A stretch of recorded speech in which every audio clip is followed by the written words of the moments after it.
Brothers and sisters, you are listening to Straight Words on WVON 1690, the Talk of Chicago.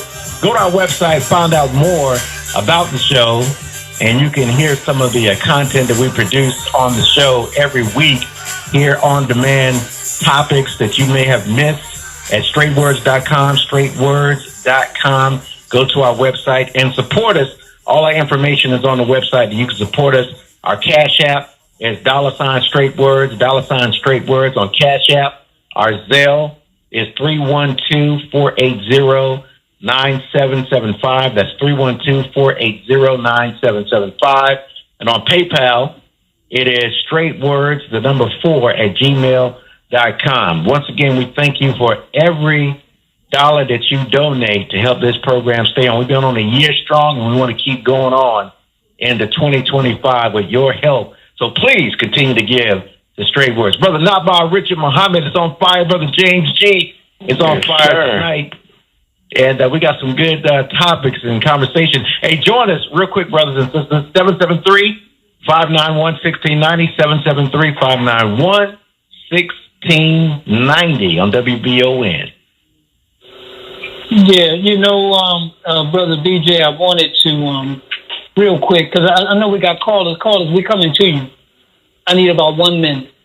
Brother Coleman was asking a question about the Negro family and kind of using the Negro family in one sense, the Republicans, and then the Negro family being denigrated or disrespected in another.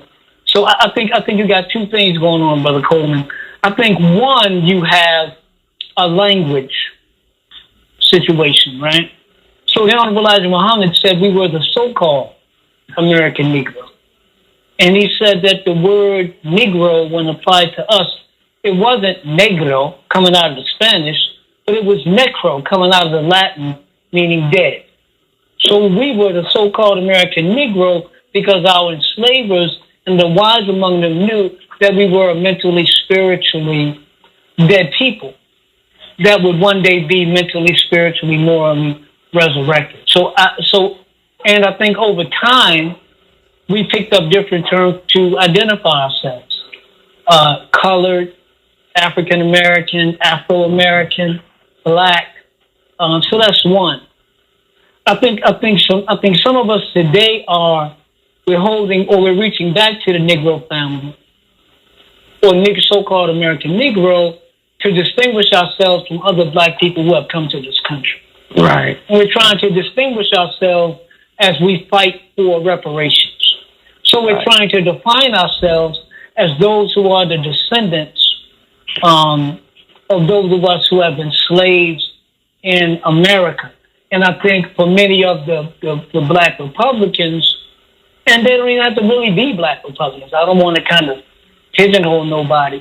But for some Black Republicans, that's a real strong point that they try to make about reparations and that kind of definition. And it's a way of them rejecting the Democrats. So I think that's what we're talking about. I'm going to leave that alone. Let's get on to the callers. All right. We got Bryant before we go to our special guest for this hour coming up on WVON. Bryant, go right ahead on Straight Words. Give us your comment, brother. Hey, good brothers. Shalom alaikum. Shalom. Yes, sir. Very interesting show. I had some points of view. I've been listening. It's kind of faded. In terms of this Donald Trump fight in Democrat Republic, I just have to say I am terribly disappointed to see Black people talking about being a Republican. Terribly. It's the most foolish. First of all, the Republicans are the Confederates. And that's who you're voting for. Right? You're voting for people trying to take your vote. As just has happened. The Republicans are the only people who ever use electoral college. Trump, all this stuff, losing an election, he has nothing to do with. He got in the office because they put him in. They selected him, and that's what the Electoral College is. It came out, it was created out of the South. These people, I don't blame them. They work together. The Republicans and Democrats work together. However, there is a little difference, and we are very instrumental in it. See, the Republicans are reserved for white men, the 1%. That's who they want in their party. They don't want black people in their party. You think they want welfare queens and all that stuff? That party is reserved. That's the party that David Duke is in, the head of the Ku Klux Klan, and all the others. And what have they ever done for black people?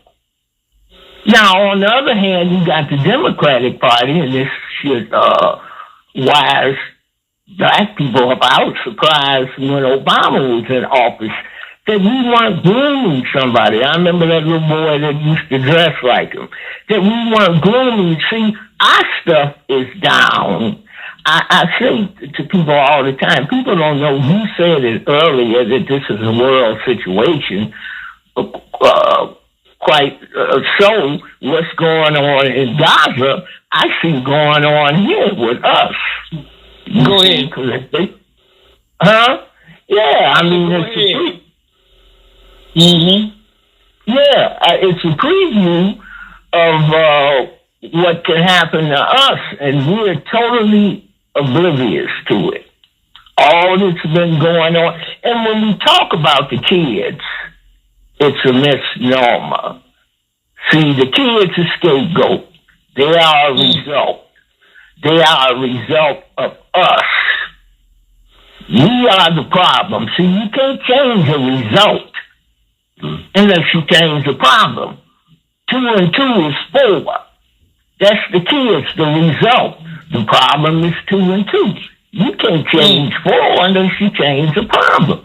We are responsible for these kids being uninformed, out here killing themselves and their parents, their community. And we've allowed it to go on, and in doing so, we've opened the other door for white folks to join the Klan and to get behind Trump. Most of his people couldn't stay in one of his hotels overnight.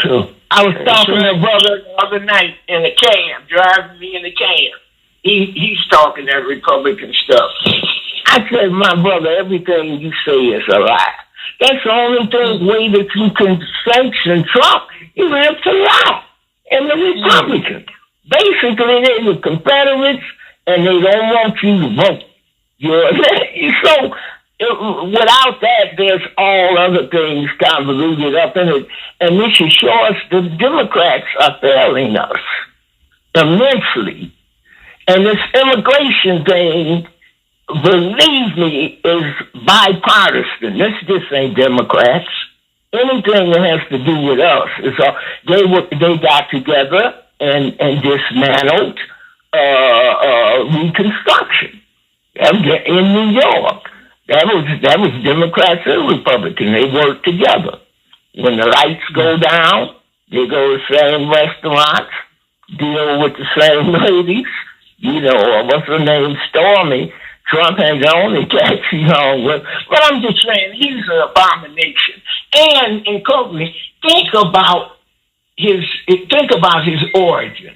He come on the same line against Obama, citizenship, only to find out, even after, just like the Central Park, when the truth came out, he still went after the man. Of course, only to find out his wife wasn't totally legitimate.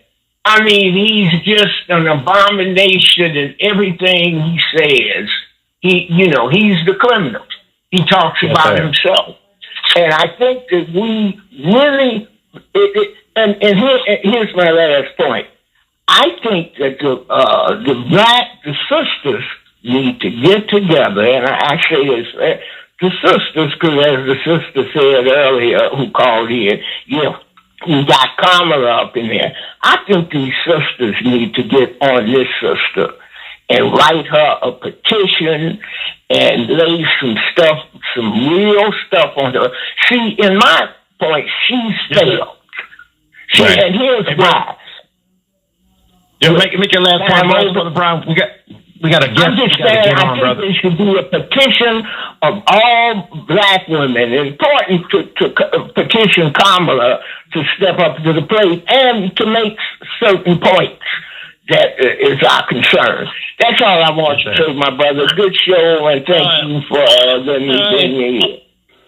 All right, Brother Brown, thank you for calling. Brothers and sisters, we talked about young people, and we've got a sister that is going to take us further, and I think really one of the most important conversations we're going to have tonight, and this is Sister Miani, Bryant. Sister Miani, am I pronouncing your name right? Are you there? Yes, good evening from the East Coast, since I'm in D.C., but yes, so my name is Miana Bryant. Miana Bryant. Well, I come from a family of Bryant, sister, so I don't know. You might be my cousin. But I'm Brother Naba'a Muhammad. Well, it's nice to see you, family. Yeah, so I'm Brother Naba'a Muhammad. We got Brother BJ, that's the brother with the golden voice. And our other co-host is Brother James G. Muhammad. Sister Miani, I'm so glad you came on with us, because what we're going to talk about is black youth and mental health this summer. Such an important conversation. So why don't you just lead us into the conversation?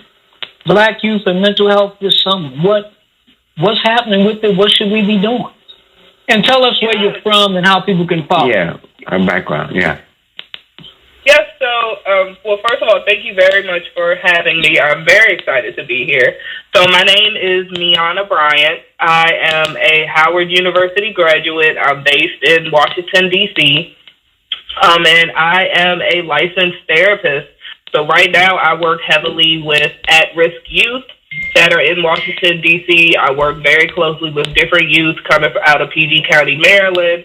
I'm very heavily in the African-American community, very much so just trying to push the conversation of mental health, push the conversation of, there being differences in our kids and youth being in a completely different time now, in a completely different generation, with things like social media out there, with things like the crime rates and everything that has definitely drastically changed. I've been trying to heavily push the conversation with parents, with adults, and with youth of just taking time to acknowledge surroundings, making sure that we're having those difficult conversations, and putting kids into safer spaces.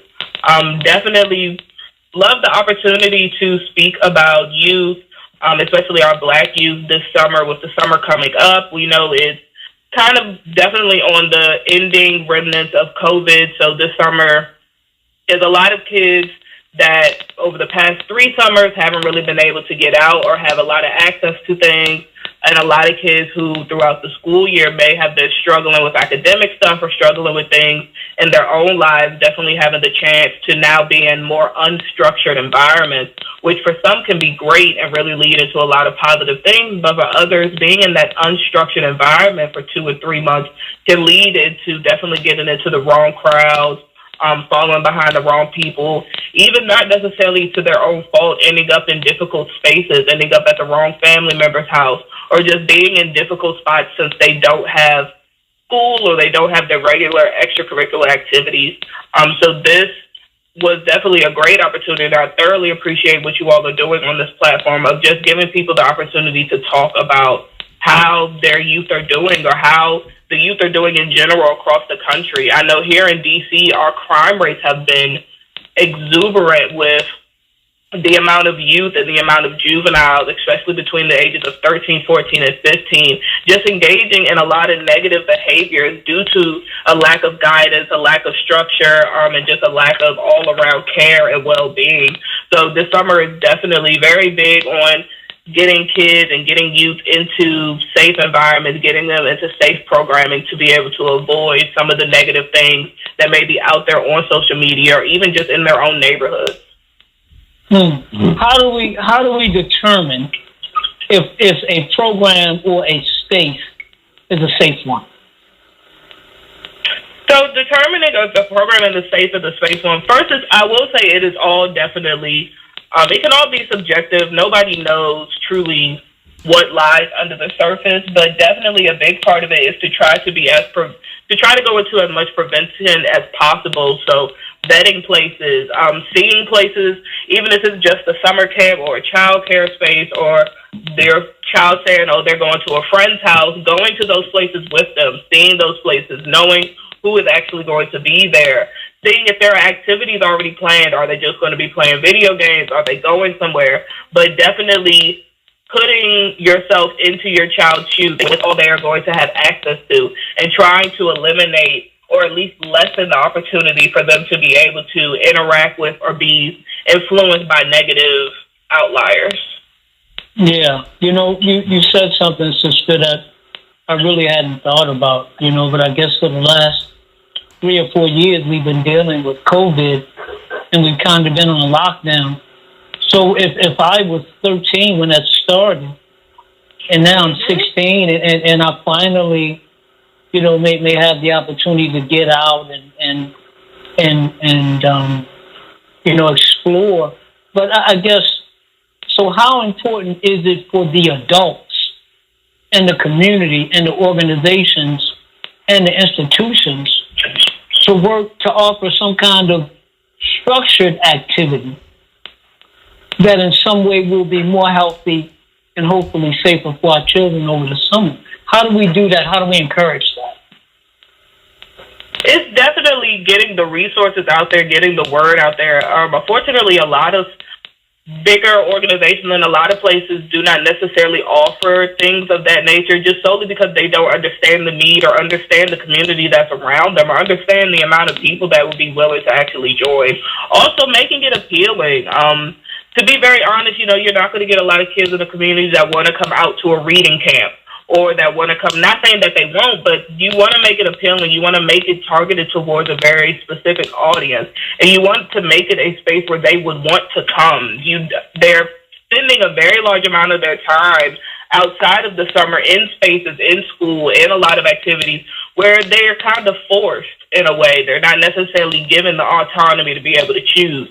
So it's great for these places to be able to create different spaces with different themes, with different focuses, to give the youth the autonomy to be able to choose what they actually want to focus on. So whether that they want to be able to really put their talents into music or art, or exploring, hiking, touring, a lot of different things. Just being able to spread awareness is a big thing, but also to be able to offer more choices, offer more options for kids, so that way they're not bottlenecked into one very specific type of program or one very specific space, but they have the opportunity to explore multiple different things.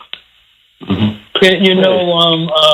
Go ahead, Brother James. Yeah, I just was going to ask, sometimes you hear these stories about a child that harmed themselves, most seriously, like a suicide or something, and everybody will say, well, they never saw it coming. What are some tips how, to notice something that's changing, especially when people say, they never saw it coming, so what were they missing? That is actually it's a great question, but it's definitely a multi-layered question, because a lot of that can be ingrained into cultural differences. A lot of that can be ingrained into issues that the child may have throughout their life. A lot of that could honestly be ingrained in the person that is supposed to be offering them the care and the support. So definitely a good portion of it that I would suggest is self-awareness. Before even trying to focus on supporting the child or understanding what the child needs, making sure that you yourself are offering a safe space and offering a space for the child to even communicate or even attempt to communicate if they're not in a good space. A lot of times kids don't necessarily show signs because they don't feel safe enough to not only cover it up, or the caregiver or person that is trying to interact with them is interacting and has multiple kids. They have 3 or 4 or 5 kids that they're trying to also, interact with and have a bond with. So sometimes a lot of small things can kind of be swept under the rug or not necessarily acknowledged within the moment. But a lot of it is just the very basics that primary care providers can tell you about: changes in diet, changes in their sleeping, changes in attitude, just a lot of different things, and overall changes in how they communicate with others, changes in how they want to kind of be seen, how they want to be treated. A lot of different things can show possible signs of mental health, but it's definitely important to get in contact with a primary care provider, even if you're able to get in contact with some sort of counselor, to have somebody that is a non-biased party be able to talk to your child to see what may be going on. Yeah. I was thinking a few years ago, of course, I'm in Chicago in the South Shore neighborhood. And a few years ago, I used to do a once a month kind of summer community day celebration that we call Salam Saturday or Peace Saturday. And we did it right on the playground near my home. And it was food, it was music. Some people made me pay for porta potties, Brother James, believe it or not. And what I found, sister, was this. To me, we talk community. But what is it that we offer our children that shows that they are part of a community? We can talk community all day long, but if I feel that my community is that these 3 dudes in this block over here, they with me, that's my community. But these two blocks to the left, that's the enemy. This is the reality that many of our children are dealing with. So what we were able to do, we reached out to Mosque Mariam, which is the local Nation of Islam mosque, for help. We reached out to some friends and some other small organizations. And basically I paid for it myself because that's what money is for. It's to fund ideas in my mind. It ain't to have a fleet of cars that you show off. So I guess my question is, how do we, whether we're talking about taking our little cousins, our nieces, our nephews, or little Johnny from next door and doing something, what are some basic things we can do to help give our children a sense of community so that they don't feel so disconnected and just out there? Great question. I think a very good suggestion, number one, is just to even get the kids together. I think a lot of the disconnect nowadays in the current generation is that everybody communicates through their phone, through social media, or through so many different ways that are not genuine face-to-face actual conversations. And a lot of times, once you're not face-to-face, you get the effect, the infliction, the context of what people are saying can be completely changed and completely different, which can change the way that people even intercept others' communications. Also, I definitely am very much so an advocate for people telling their stories. A lot of youth nowadays, at least youth that I interact with, feel very alone because they feel that they are the only ones that are dealing with the problems that they deal with, or they're the only ones that, are faced with the troubles that they're faced with. So allowing youth the opportunity to tell their stories without the fear of backlash or without the fear of judgment, and also allowing older adults and young adults be able to tell their story and allow the youth to understand that yes, there's a lot of situations going on that are new to everybody in the world, but all generations, all people in all ages have had issues that we've had to deal with, have had conflicts that we've had to deal with. And it's understandable to be confused, to be upset, and to be angry. So definitely my 2 suggestions, and like I said, I don't have answers to everything, but my 2 suggestions would definitely be to get off of the phone and to get back into doing things in person, to get back into bringing groups of people together, bringing kids together, and to start sharing stories, sharing the hard times, and allowing people to kind of understand that everybody struggles and deals with their own things at their own pace. And it's okay to not always be okay or not always be the picture-perfect kid or youth that people try to put on you to be. Yeah. We're talking with our sister Miana Bryant. We're talking about Black youth and mental health for this summer. And sister, I work with some youth in the school system, and what disturbs me is like you hear 14, 15-year-olds say that, man, I ain't gonna live past 21 anyway, but who cares? That's kind of shocking, right? And when they were saying that, I'm sitting there and like, Lord, please give me something to say to this brother so he can have some hope. I mean, what kind of words or things should we be saying to our youth when we hear? Because a lot of our Black youth don't think they're gonna live past 25, past 30. You know, that's like older than. They don't even see that. How have you dealt with that? I definitely, and I think this kind of goes back to my previous point of asking why. A lot of times when we hear kids say stuff, you know, that's jarring, that's shocking, there are some kids who genuinely say things like that because they want you to see them. They want you to see their pain. They want you to see what's going on and ask them why. So a lot of times I definitely just suggest asking why and giving them the space and the opportunity to be able to explain what's going on. Also, definitely being able to discuss help, if there is any help, resources that may be available that they may not know about. But also a good portion of it is, unfortunately, coming in contact with parents. A lot of the issues that the youth are dealing with now is not necessarily issues that they have chosen to deal with or mistakes that they have made, but more so decisions that their parents have made that have left them in the gaps to decide and figure out how to deal with on their own, like the type of schooling that they go to or the type of people that they're always around, the type of family members that they're around.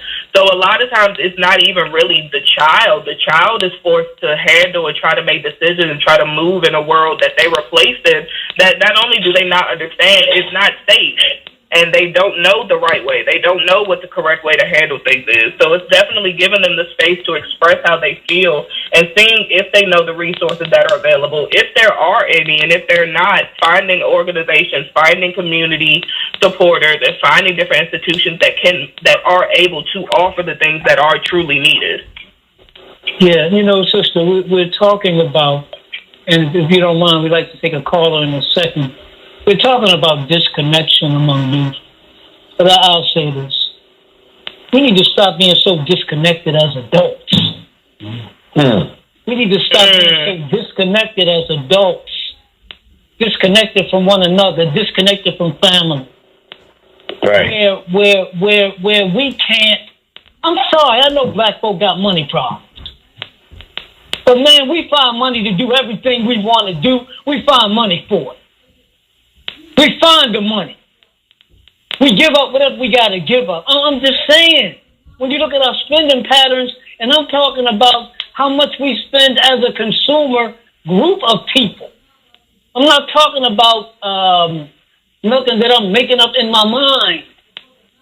But to me, brothers and sisters, we have got to be willing to connect with one another and sacrifice and put something in the pot and man, these are our children. And it's so distressing to me, sister, because the point exactly you made. Our children being in situations that they did not create. And now they're trying to figure out how to manage a situation that they did not create. And I'm going to say this. We cannot be so selfish. I'm sorry. Brother Naba'a cannot be so selfish that all he worries about is his children. You know why?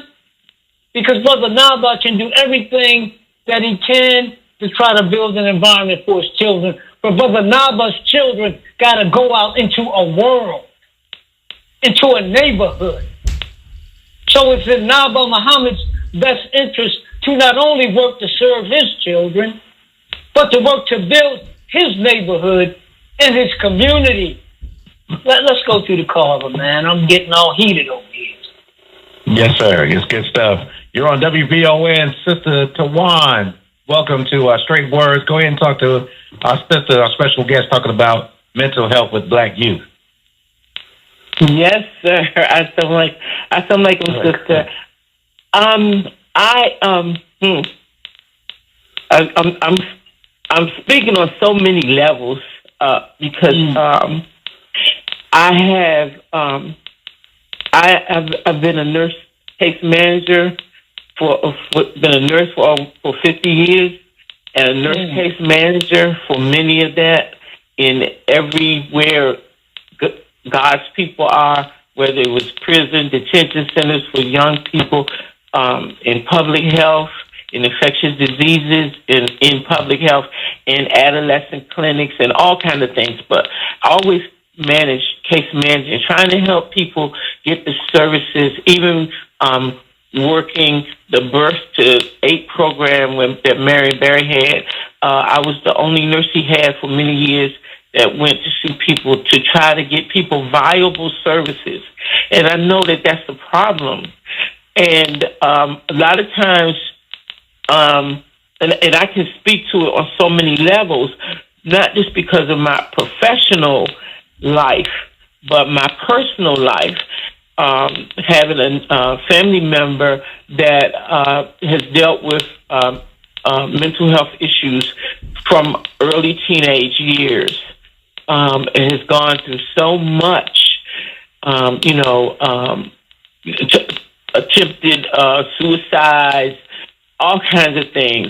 But every time it seems like I was there, it's like whenever he gets sick, I'm his focus.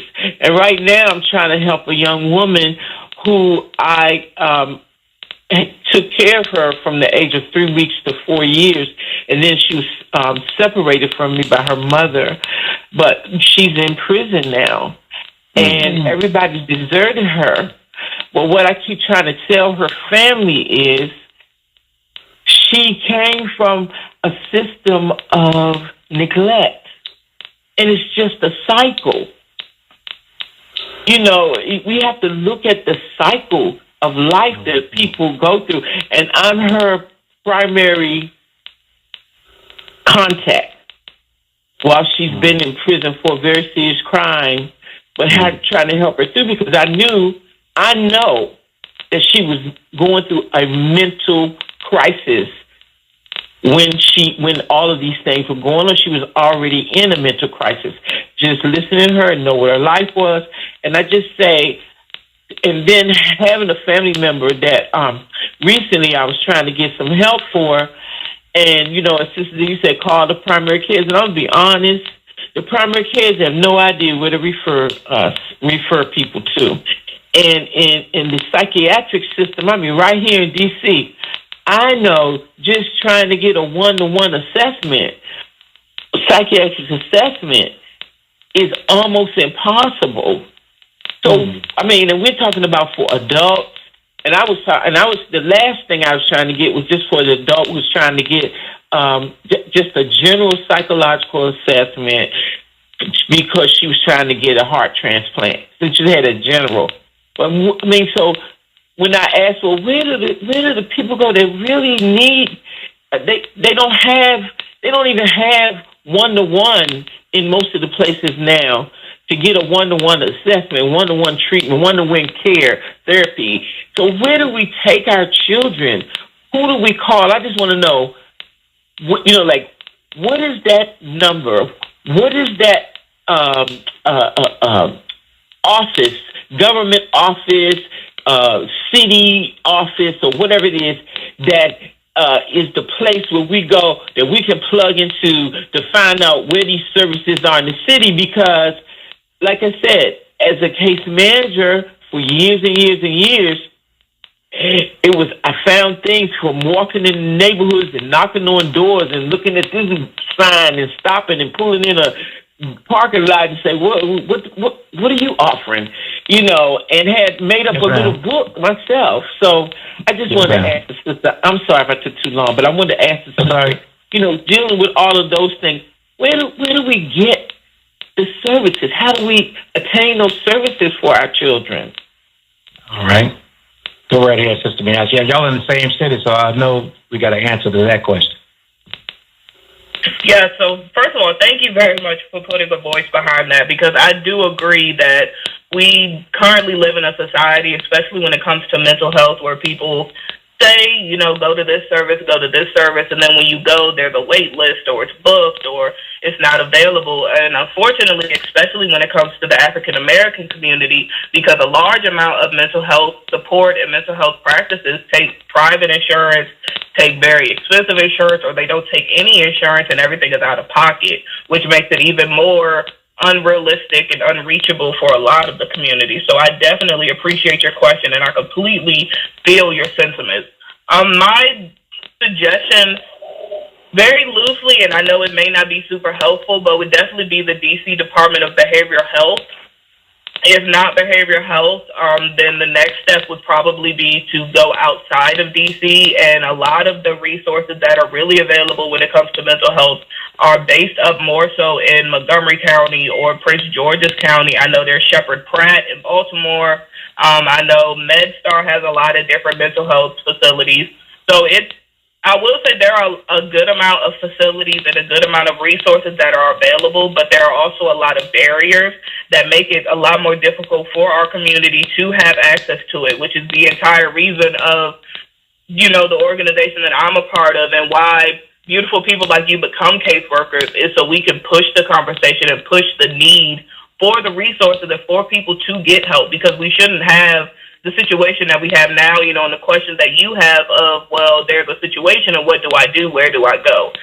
Just like we know now, if there's an emergency that happens, we are supposed to be able to call the police, or, if there's a fire, we know that we could call the fire department. There definitely needs to be some type of system or something in place now that if there is a serious mental health situation, if somebody needs psychiatric care, if somebody needs a psych eval, there's an easy place to go. I know nationwide there's the 988 number, which is a crisis hotline, and typically they're able to help. So, yeah, there are resources that are available, and I do apologize that I don't have just, a list of agencies that would be available to help. But as I stated, there's a lot of resources, but there's also a lot of barriers. Yeah. Sister, I just want to say this real quick. Well, first of all, let me do this. We've asked you a bunch of questions. Is there anything that you want to make sure that you tell us in terms of what's happening and what you're doing? Thank you for that. The main thing that I would want to get across to anybody, not even necessarily about what I'm doing, but the main thing I want to get across to anybody right now is that we are all struggling. Life is expensive right now. Things are expensive. The political state of this country is an absolute train wreck. Social media has been a very big impact on our current generation. Crime is going up. There's a lot of things that are going on in our society, in our life right now, that are negative, that are difficult, that are hard. So it's understandable to not be okay. It's understandable to not, have the motivation to want to do things. It's understandable to not be in your right mind at all times. And it's good to talk to people, to get that out, to have those conversations. Because having those conversations, putting it out there that, I'm not okay and I'm really struggling with this, are things that can start community, are things that can start conversations with other people, and things that can lead to creating resources, creating opportunities, creating things for others that may be having the same feelings. I know I started my current organization, The Mental Elephant, based off of me being diagnosed with depression and talking about it, understanding that more people around me actually had the same symptoms, so we started hanging out more, and us hanging out more made us get in contact with more people. So definitely the biggest conversation I have is to talk about it, get those conversations out there, support your community, and definitely do what you can in the world where everything seems so dark and difficult right now. You mentioned where you were, diagnosed with depression. Were you aware of that prior to you being diagnosed? Were you aware that you were suffering in that way? And did it lead? How did you become aware of it? Did it gradually happen, or what? Can you describe that process that you went through? And the reason I'm asking is because a lot of folks may be going through it and not even realize that they're suffering, a medical condition of depression? So for me personally, my depression actually stemmed from untreated ADHD when I was a child. From a very young age, I was very talkative, very hyper, all over the place. Even as I kind of grew up and went to middle school and then went to high school, I had a lot of fire and a lot of passion and a lot of motivation for different things, but I didn't necessarily have the ability to focus on a lot of things or, to be able to kind of stay on the same pace and the same track for a long period of time, which once I got to college ended up turning into a lot of burnout. And I eventually reached a point, I ended up going to college away from home where I reached a point where I wasn't eating. I didn't want to talk to anybody. My actual catalyst of what pushed me into going to see somebody officially was because I looked up and I actually had been sitting in my dorm room for an entire 24 hours watching TV. I hadn't talked to anybody. I hadn't left. I didn't go to class. Like, I had just completely shut down. I didn't even realize the amount of time that had passed. And that was the first notice of, okay, maybe something isn't right. So it's not like you wake up and you're like, oh man, I feel depressed, let me go talk to somebody. It's a very gradual thing, but you know your body and you know yourself. If you reach a point where you really feel like, okay, this is not me, I'm not feeling good, talk to somebody. Even if it's just, and one thing I always try to suggest to people is there is a thing on Google, there is a thing in the internet called a depression screening assessment. You can easily Google depression screening assessment for adult or depression screening assessment for youth.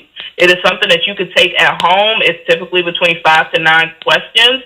Those simple questions can tell you on a scale where you are, where you possibly could be. And that is typically what can sometimes help to see if maybe this is something that you need to go talk to an actual provider or mental health person or 988 about.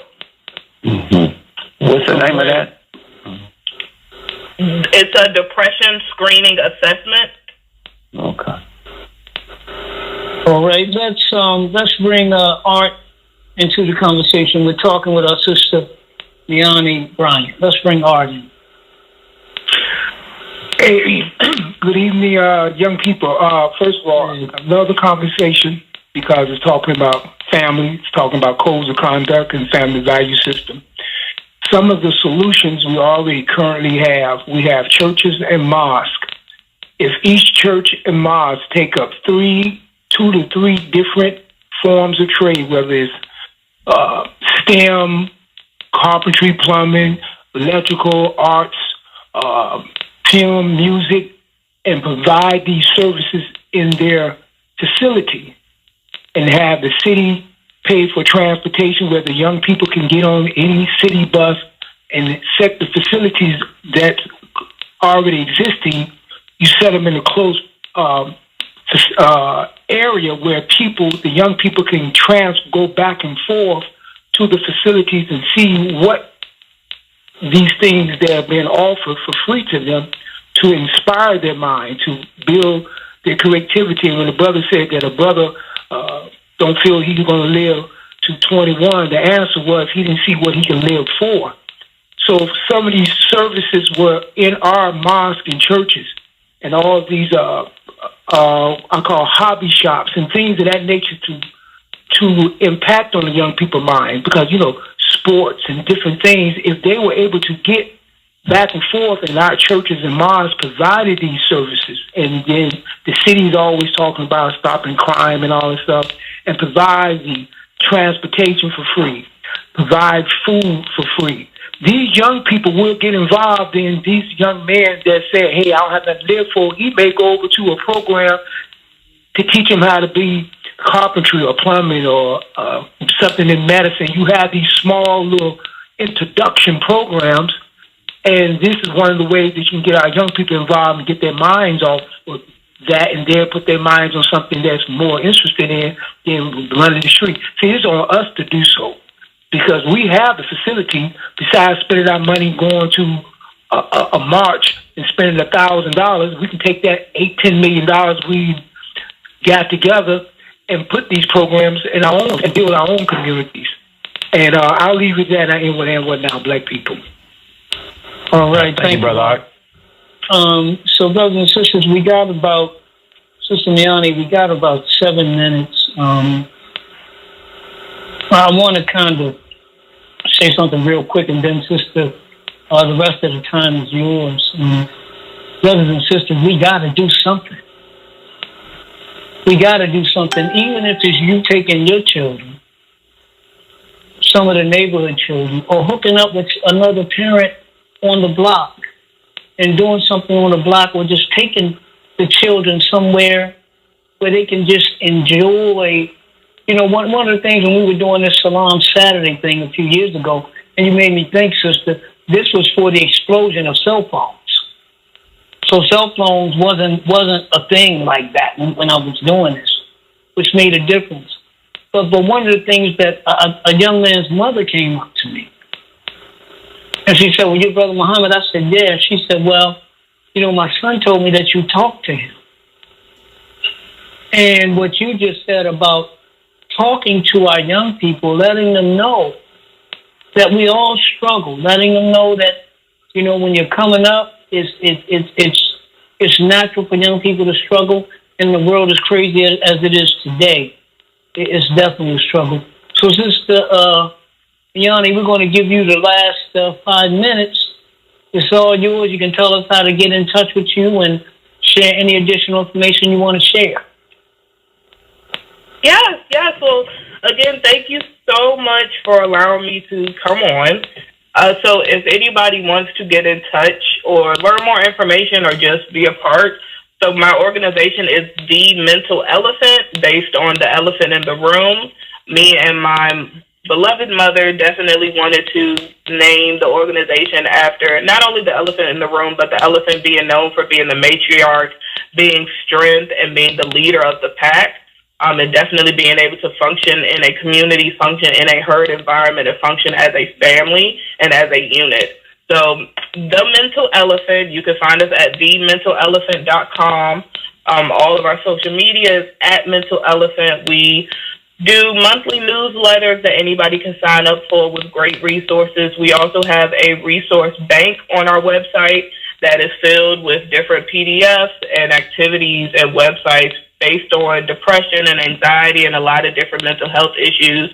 We also have Maryland-based resources available. So anybody that's interested is more than welcome to head over to thementalelephant.com or follow us at Mental Elephant on Instagram and Twitter.